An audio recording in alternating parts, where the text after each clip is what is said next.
Hi, this is the show, and welcome back to Butterfly Soup 2. In the last part, we kind of switched perspectives again, and now we're hanging from Min-seo's kind of perspective. So from Min's perspective, she's kind of like enjoying hanging out with Dia and all that kind of thing. She's currently helping them out film like a video that they want to do for like a school project, but there was a bit of an awkward conversation she just had with a different girl, and she said some fairly ignorant things, and she's kind of worried that she's kind of upset people, but it's not something she's used to having done. She's always quite forthright and has complete and utter faith in herself, and now she's doubting that because she knows she said the wrong thing, she doesn't know how it's going to go. But we're going to film this video, and hopefully this video is going to be a fun time. We shall see. We shall see. Okay, they begin shooting the first scene in front of some trees. This is Channel 2 News, reporting from Boise, Idaho. Environmentalists have been in an uproar ever since the Obama administration approved the delisting of grey wolves from the endangered species list. Even replaying the conversation in her mind is getting Min worked up again. I can't believe Esther had the nerve to call me racist. When we were in Florida, kids used to call me and my brother wow and tried to beat us up. Why would I be racist when I hate racists more than anyone? It doesn't make sense. I wasn't even trying to insult her. So yeah, so Min said something that was kind of basically inappropriate about a black person, which is, yeah, not good, not good. Like, good luck going through life getting offended by every tiny little thing you see. Right? My standard's just totally messed up or something? Min stomps on a random twig and crushes it into tiny pieces beneath her combat boots. What's wrong? I'm just having a weird day. Do you think I'm racist? No? How come? You're good to me and curious about other cultures. Why? No reason, just checking. Okay, we got it. Let's move on to the next shot. Dia goes over to stand in front of the camera. Ma'am, can you introduce yourself? I'm an environmentalist with a degree in wildlife ecology. My research has led me to believe that. Bro, can you speak up a little? After a few takes, they manage to capture a halfway audible clip of Dia talking, and they move on to the next scene. Oh, this is Min's scene, isn't it? Soon, it's time for the evil hunter's interview. Min reviews her lines before getting into place. Okay, I'm set up. Action. Next, I'm interviewing a hunter who's camped out in the Idaho wilderness. Hey there, how do you feel about the removal of grey wolves from the endangered species list? Esther could straight up ruin my whole life if she said something right now. Yes. Give me a minute, I just woke up. It's the afternoon. The sleeping bag I was sleeping on was full of rocks. Anyway, I feel ecstatic about the delisting. I can't wait to kill tons of wolves. Hold up. Cut. You skipped a line. What line's that? The part about how the delisting removed protections for the wolves from hunters? Oh, right. Hey there, how do you feel about the removal of grey wolves from the endangered species list? I feel ecstatic. The delisting removed protections for the wolves in Idaho and... Sweating profusely, Min tries to focus and remember her line. Ma'am. Hello. Don't call me ma'am. Why not? I don't like it. I'm not a woman or something. Are we talking about your character or in real life? Come on, cut! Don't break the fourth wall. After Min botches their 10th try, Noelle looks about ready to explode. Are you even trying right now? We're going to be stuck here all day because of you. Shut up, I am too trying. Why don't we take a little break? It will probably help us all reset. Yeah, let's go stare at the lake or something. We can hide all our backpacks and stuff in the tent. I guess it can't hurt. The group trudges over to the lake. Dia sits down with Min by the water's edge. Okay, look at the lakes. Study your lines again. And Esther. Esther is the person that we upset by saying some stupid shit. Lines. Min rereads the script. When she reaches the end of the packet, she flips it over to make sure there's nothing left on the back. To her horror, the backside is covered with a dense array of numbers and numerical operations. The heck's this? Looks like a serial killer wrote on it. Oh, it's just a puzzle I made up. Using the digits 1, 2, 5 and 7 only once each, you create expressions using any operations that result in each integer from 0 to 100. What in the actual hell would possess you to do that? It's called curiosity. When I look at a clock, I like to make the numbers do this. When I look at a clock, it's because I want to know what time it is. God, you're fucked in the head. Okay, we'll try the lake now. I hate naturey lakes like this. Why? It's nice here. It just reminds me of shit that happened to me in Florida. What happened? I mean, it's pretty much the same as the other stories I told you. I was just on a field trip that got ruined by racists. So now places like this are cursed. What did you mean earlier about not being a woman? Do you mean age-wise? Oh, it's hard to explain. I never really told this to anybody before. It's probably going to be confusing. That's okay. I don't really like being thought of as a girl, but I'm not 100% removed from it, if that makes sense. Being called a woman or a lady is like way worse, like disgusting. I definitely don't want strangers seeing me to think, oh, that's a woman. What do you want them to think? I don't know. I'm still figuring that bit out. Dia tilts her head, perplexed. Don't get me wrong, girl is my favourite gender. Like, you're a girl, and you're the best thing that ever happened to me. I just only feel any connection to being a girl in really specific situations. No, I know. Sorry, I'm just trying to wrap my head around it. Can I still call you my girlfriend, though? Yeah, I like being a girlfriend. And I like being lesbian. I'm not that into the being a girl part, but I can relate super hard with the no interest in men part. It's more stuff like being called ma'am or missus that really skeeves me out. I know it doesn't make that much sense, like gender's not real in the first place, so no, makes sense. I feel like I already knew that before you said it. You're okay with it? To Min's relief, Dia nods. It's very you. It's kinda cool. You're like a gender outlaw. Yeah, that's me.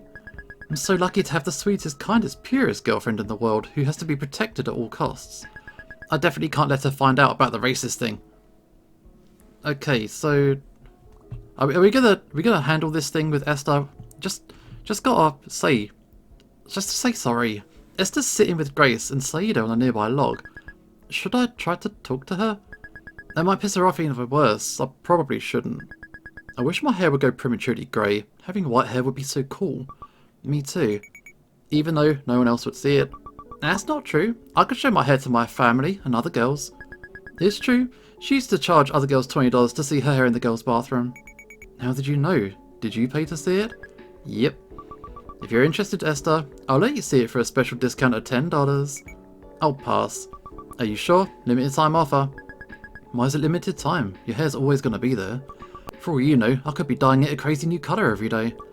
It could be blue, purple, pink, and you'll never know unless you check. Ah, crap, maybe I should pay to see it again. You're seriously falling for that. Okay, we'll look at the lake again.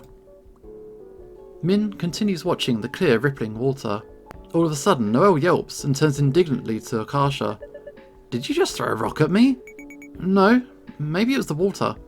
The water threw a rock at me. It was just a little pebble, right? I bet the waves could have picked it up. She definitely threw a rock at her. Chris sighs from the bench she and Liz are sitting on. Why is it that wherever we go, we end up babysitting people? Do you think it's firstborn child syndrome? You might be onto something. My siblings are pretty immature, so it's usually up to me to make sure the house doesn't burn down. What if we started acting really immature too? Then someone else would be forced to pick up the slack. How do you propose we do that? I don't know, maybe we should just start talking with no filter. Instead of thinking about what we say, we just say whatever pops into our minds first. Interesting. After the brief break, the group gets back to filming. Okay, is this take 11? Yeah, it is. Action! Hey, how do you feel about the removal of grey wolves from the endangered species list? I feel ecstatic. The delisting removed protections for wolves in Idaho and Montana. Now it's legal for me to hunt them. I can't wait to kill tons of wolves. When they finally get through the whole scene, Dia rewards Min with a quick peck on the cheek. Good job. I'm all sweaty and nasty right now, you don't have to do that. You're not nasty, and I don't mind. Noelle grumbles as she sits next to Akasha at the picnic table and takes a sip of water. I still can't believe you threw a rock at my face. Hey, that is a gross exaggeration. Wait, so you admit that it was you who threw it now? First of all, I lobbed it. Second of all, I lobbed it at her neck, not her face. Well, it hit my face. Intent matters here. You're making it sound way worse than it really was. Yeah, intent does matter. I didn't mean to hurt Esther's feelings either. Min uneasily glances over at Esther. She's reviewing the footage on the camcorder. I wish the whole thing had never happened. Okay, we're good to start the Wolf family interview? Yes. I call being the Wolf Mum. Wait, I wanted to be the mum too. Well, I definitely don't want to be the dad. It could be two mums, adopted. Wolf mum and wolf mum number 2. Wolf mum number 2 definitely sounds like the inferior one though. There's gotta be a way to make them sound equal.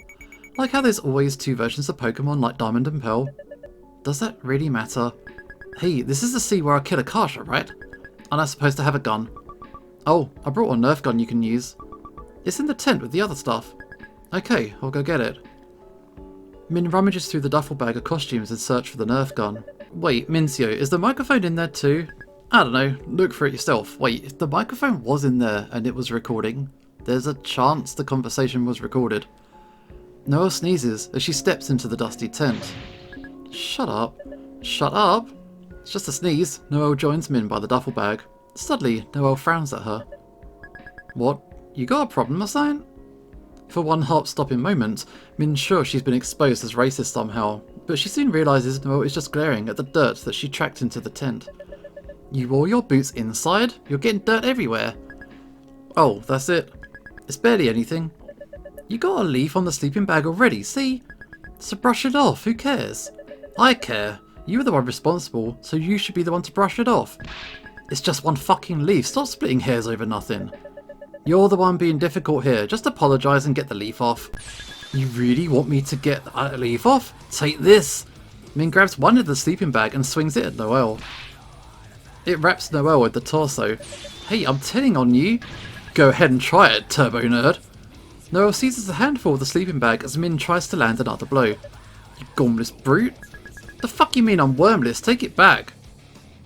Min yanks on the sleeping bag hard. It slips from Noelle's grasp, sending Min hurtling backwards. Oh. Min loses her balance completely and falls backwards into the wall of the tent. She hits the ground butt first, pinning the fabric of the tent down with her weight. The tent collapses, blanketing its occupants in nylon. Min feels herself sliding backwards down the slope. Tent's rolling down the hill. Min and Noelle blindly tumble down the hill with their limbs wrapped in the tent, screaming all the way. Oh no. Eventually they crash into a large bush at the bottom of the ravine. Min crawls out of the tangled mess, spitting dirt and twigs out of her mouth. Ugh.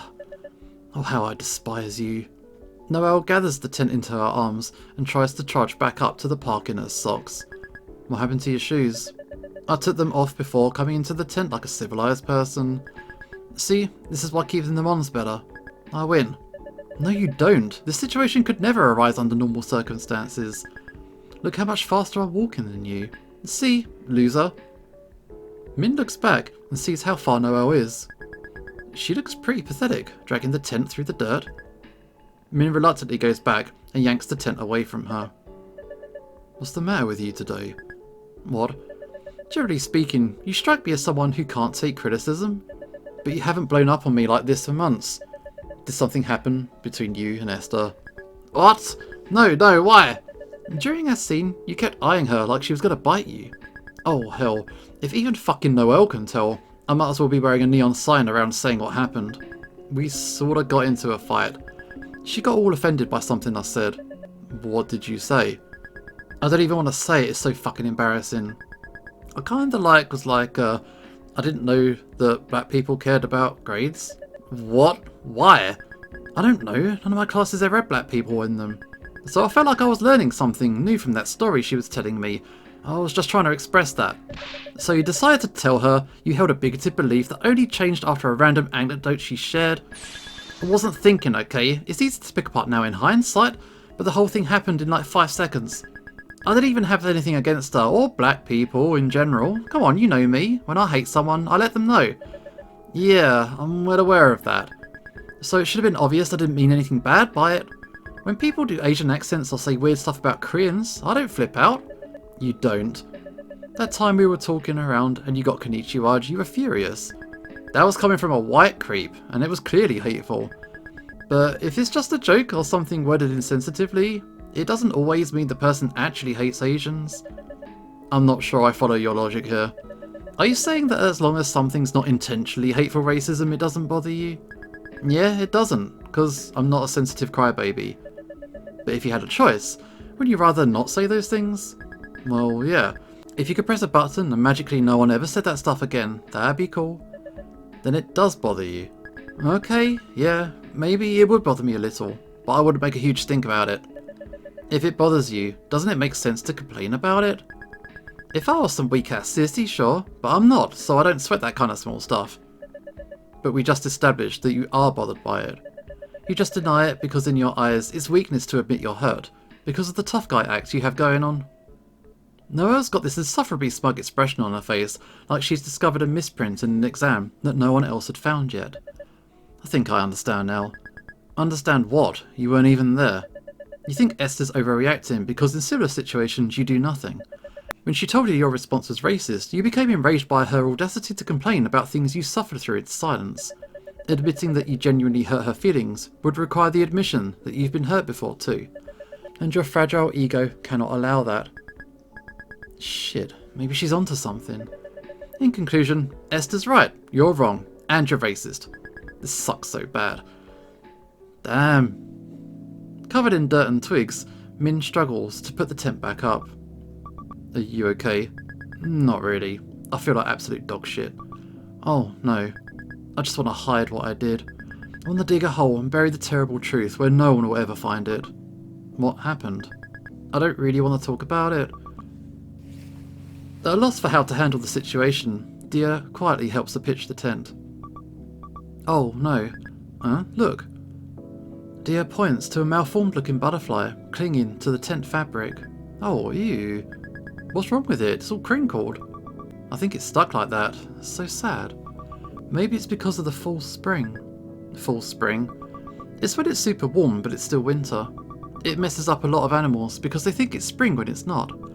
Maybe the weird environment messed it up while it was forming. Dia tries to get the deformed butterfly to crawl onto a twig. It's hard to watch. Is that why I'm like? Because I grew up with racists and got taught the worst lessons ever? I felt like I went through hell and came out the other side in the most monumentally fucked shape. What? What do you mean? Dia, you wouldn't ever break up with me, right? No. What if I did something bad? I mean, like, really bad. What did you do? Are you sure you wouldn't break up with me, though? What did you do? Min tells Dia what happened, bracing herself for the worst. And that's why Esther's mad at me. That wasn't very nice of you. Sounds like something racist my mum would say. Yeah, I know. Poor Esther. Her comic sounds cool, too. Do you hate me now? I mean, it was bad, but at least you realise it. Everyone makes mistakes. Not everyone makes racist mistakes, but it's not like people were born knowing things either. Everybody has blind spots. How come you've never offended someone like I did then? I don't talk to people very much, so most of the mistakes just happen in my mind. Well, how come Noelle doesn't offend people? I mean, she was pretty ignorant about gay people before we started dating. When people said that the narrator of The Great Gatsby was gay in our English class, she got all scandalised and argued against it. She kept insisting that there had to be another explanation, but I think she was just grossed out by the thought of it. That's not as bad as insulting someone's entire race though. I'm not trying to say she messed up worse. My point is she got better about it. She wouldn't do that anymore. So I don't hold it against her. Just because you were ignorant about something doesn't mean you're bad forever. I don't know, it doesn't undo the fact that I was racist to Esther already. No, she hates me. Did you say sorry? No. She might not forgive you, but you should at least tell her. Min feels such anguish upon hearing Dia's suggestion that it takes her a moment to sputter something out. But no one's ever apologised to me. To Min's horror, her eyes fill up with tears. So many people did way worse things to me and they never said sorry. None of my racist bullies ever said sorry. My dad never said sorry. Why is it only me who has to say sorry when what I did wasn't even as bad? It's not fair. Dia pulls her into her arms and hugs her very tightly, as if trying to squeeze all the grief out of her body. Min leans into her warmth, letting her familiar touch and the steady rhythm of her heartbeat calm her down.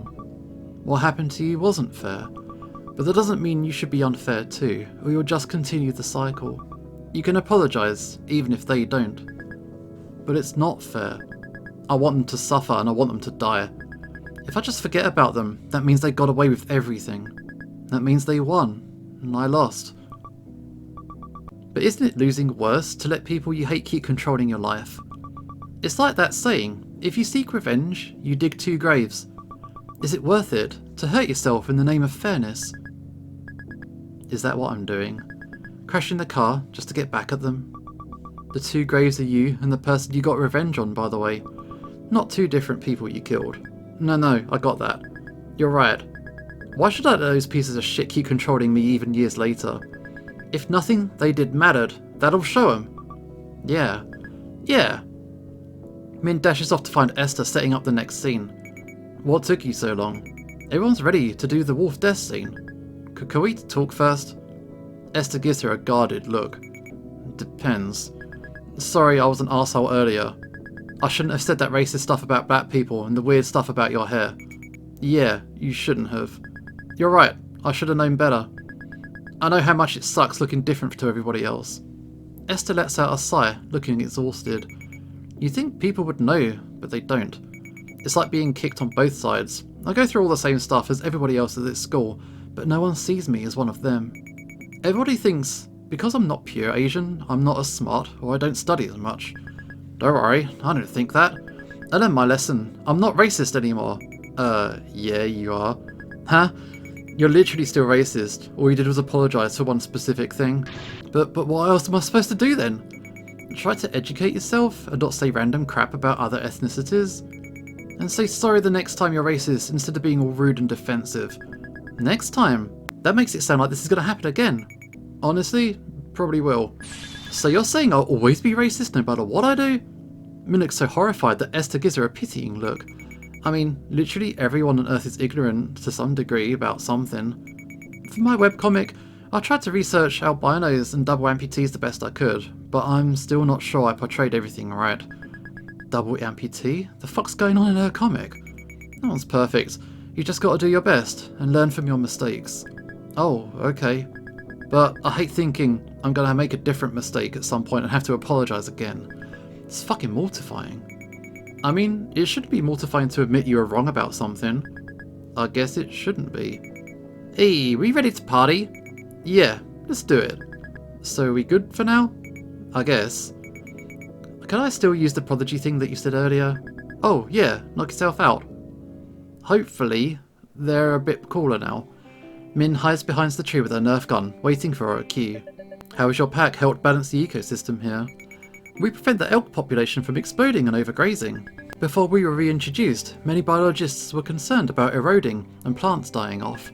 Unfortunately, many ranchers and hunters don't understand this.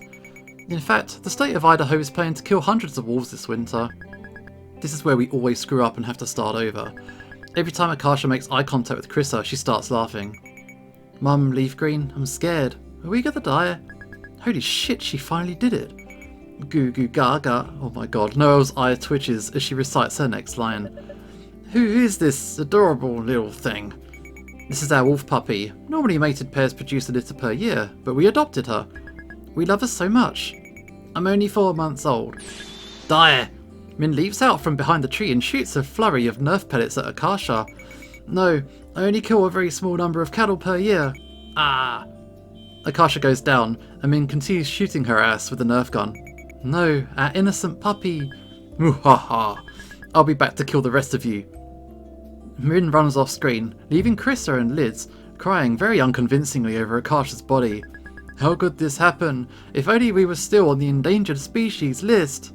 Noel turns solemnly to the camera. Today, I learned that delisting the grey wolves from the endangered species list would have devastating consequences. And that's a wrap. Finally, we've been here for 6 hours. And we may have just produced the worst video ever. Relieved to be back in her regular clothes, Min looks around. Seems like people are packing up. Okay, so let's check out... What should we do? Let's look at the tree stump. We smashed that thing up. Krissa and Liz are staring at the decimated tree stump. What happened to this? Looks like a cannonball hit it. Beats me. I should probably keep my mouth shut. Well, I suppose it's not our problem. Speaking of problems, what did you think of your afternoon as an irresponsible person? That was even more tiring than being responsible. Did you see them knock the tent down the hill? Yeah, I just ignored it. Me too. We probably could have finished a couple of hours ago if we just wrangled them like we normally do. Yeah, man, I thought I was really onto something.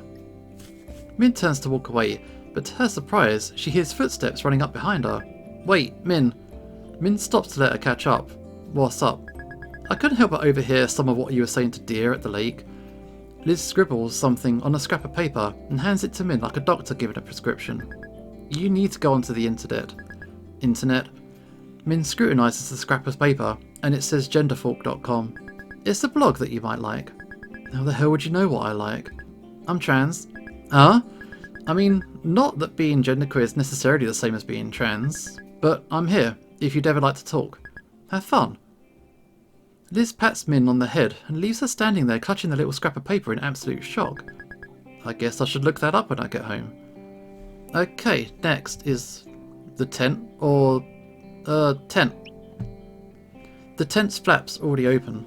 Min climbs inside and to her surprise Akasha's already there. Quiet, look. She points to Noelle, who's sound asleep on the sleeping bag. Damn, she must have been pretty tired just to conk out like that. Listen, I have the biggest brain in the world. Akasha gleefully lies down on the ground next to Noelle. Help me braid her hair together. I have short hair, dipshit. Do I look like I know how to braid hair? Can't do it myself. It's too hard when I'm lying down like this. Come on, pretty please. God, when you talk like that, I just want to smash your head in with a rock. Min crawls over and grabs a lock of Akasha and Noelle's hair in each hand.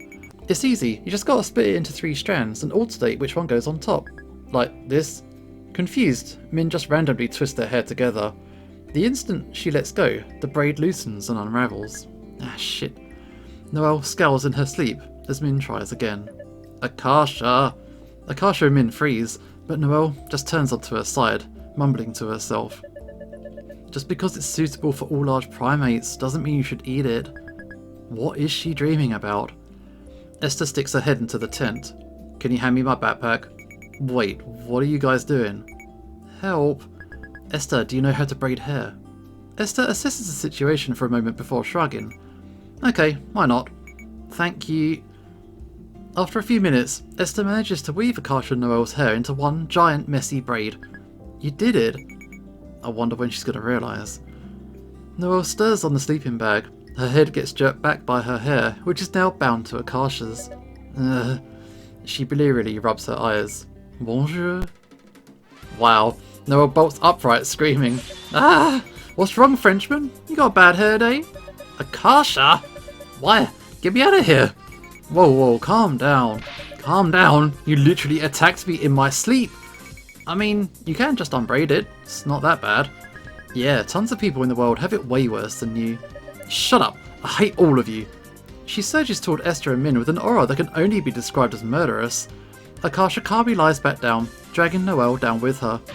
Ah! I'll hold her back. Run! Nice knowing you. Bye. Bro, I'll never forget your sacrifice. Esther and Min make their escape. Inside the tent, there's a muffled scream followed by a crash. The tent stakes pop out of the ground as the tent rolls over and goes tumbling down the hill again. Noelle's gone down that thing twice now. Oh no! Again? And there it goes. Min and Esther peer down at the bottom of the hill, where Noelle, Akasha and the tent have landed in the tangled heap. Suddenly, something dawns on Esther as she straightens up, her eyes shining. I can use this. In my comic, it totally fixes the part I was stuck on. The hell kind of story you're writing where you could even use this? Some kind of capping disaster? You don't understand, it's perfect. I gotta write this down. Isn't your sketchbook and everything down there though? Inside the backpack? Ah, crap, you're right. I guess I'll go grab it. Esther sighs and heads down the hill to retrieve her things. I don't really get it, but good for her. Alright, so let's check out the picnic table. Grace is trying to squeeze the costumes back into her bag. Hey Min, do you know if your brother's single? Oh, great. Do you think you could introduce us? I mean, I'm not sure he even likes girls. Oh, darn. What exactly do you like about him? He's so cute. He looks kinda like the G-Dragon. Do you like my brother just because he's Korean? What? Can you chill out a bit on the whole Korea thing? Sorry, I just get so excited about K-pop. Liking K-pop's fine, but be normal about it. Sorry. You'd have to keep apologising, it's annoying. As long as you get it. Okay, yeah, I'll be normal now. I mean, compared to how Min's situation earlier and how she got around to having her apology, just then, that was a far quicker, simpler and more straightforward way to get around a situation. Just a straight apology and a promise to improve. Let's go for a walk to the lake. Dia's watching the water. When Min joins her, Dia tilts her head at her. You said this place was cursed, right? Min sighs and wraps her arms around Dia's waist. Yeah. Dia rests her forehead against Min's, her long lashes tickling Min's skin as she blinks. What if we uncursed it? How? By making new memories together. Dia hugs her tighter, squishing Min's face directly into her chest. Oh, it's so soft. There's that I love you again. Min's mind is in such a state of disarray that it takes her a second to process what Dia's saying. In a Herculean feat of self-control, she manages to stop rubbing her face against Dia's chest and meet her gaze. Wait, you know what that means? Dia nods, her cheeks tinge pink. It was in a lot of the K-pop songs that Grace played. So I asked her, and found out what it really meant. I'm sorry I lied to you. No, it makes me happy that you wanted me to say that. Because I do. I love you. Even now that you know what an arsehole I am? You think I didn't know that before? I guess I was always hitting and threatening people. Then why do you still like me? Because you're also really brave and resilient and cool. I feel like the world tries to make people into certain shapes, but you fight it on purpose and you try as hard as you can. And I think that's amazing. And subconsciously, I think I understood. Understood what? You're always telling me you'll protect me and kill the people who hurt me because you wish someone did that for you. Min is stunned speechless. It feels like a curtain was suddenly pulled back on something shameful and hidden, and exposing it to a blazing sun. But Dia doesn't flinch away and gazes into her eyes. I love you. Blinking hard, Min smiles back at her. I love you too. Teach me how to say it? I don't know how to pronounce that, but I love you all the same. Man, that's a mouthful. Nan unnai katali kiren. I love you. There we go. Oh, wow. And it is now a change of perspective, and it is Noel's route, and we are going to pursue this in the next episode. This is Usho signing off, and hopefully I will see you next time.